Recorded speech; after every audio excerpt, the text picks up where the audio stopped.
I feel like Northern Illinois out Notre Dame, right? Yeah. Because and look, this Northern Illinois team is an older team.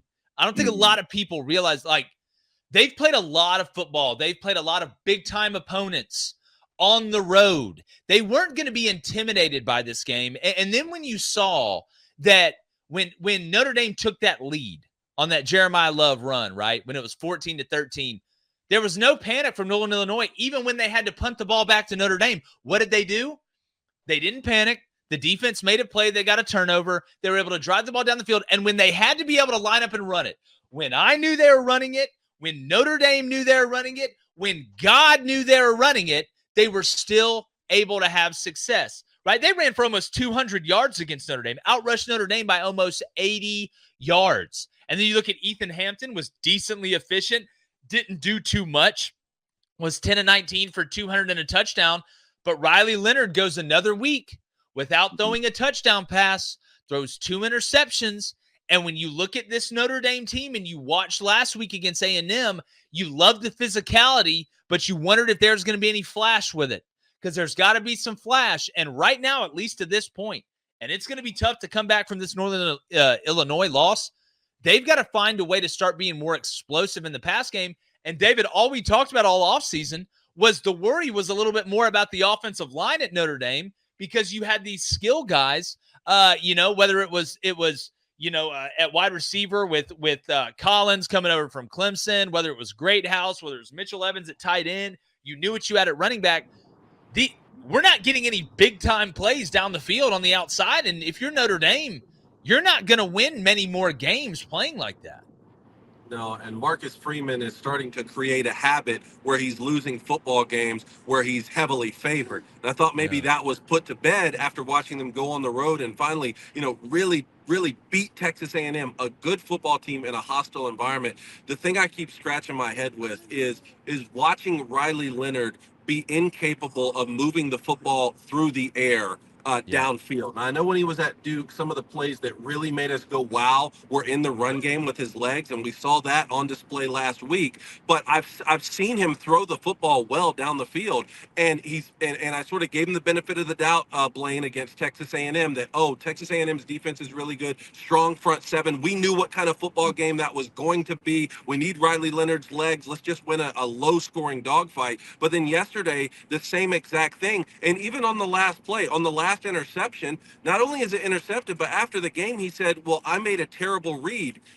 That's not accurate. I mean, it's short double post from bunch formation, the same thing we broke down with Sam Hartman at Notre Dame last year, giving them credit for great execution at the goal line. It's the same exact play against a single high safety. The interior post collected him.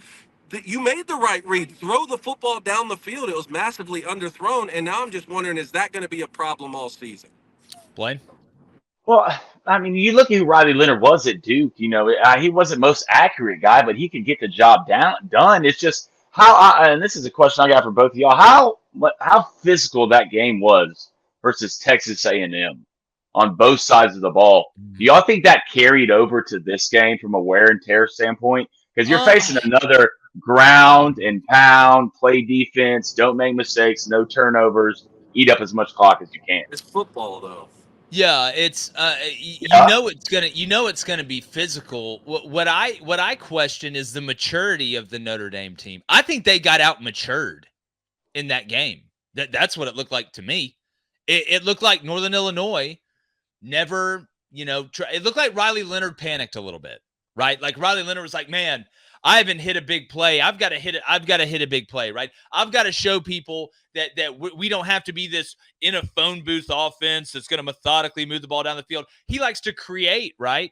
What did we see earlier in his career, like Blaine was talking about? He was able to create outside of the pocket, keeping his eyes down the field, right? Making the big play at Duke, leading a Duke team that may not be super talented, but Riley Leonard's Superman. He can do this, he can do that. And now it's just not working, right? For the big plays on the outside, the big touchdown plays that you think about with a team like Notre Dame. So I think it was a lack of maturity by a Marcus Freeman coach team for another season against an opponent that, while they do have a lot of experience, while Northern Illinois is a good, solid MAC football team, There is no reason that you should have let Northern Illinois come into your house when you're not in a conference, when you can't get an automatic bid. You understand the importance of every single game when you're in Notre Dame's position and beat you.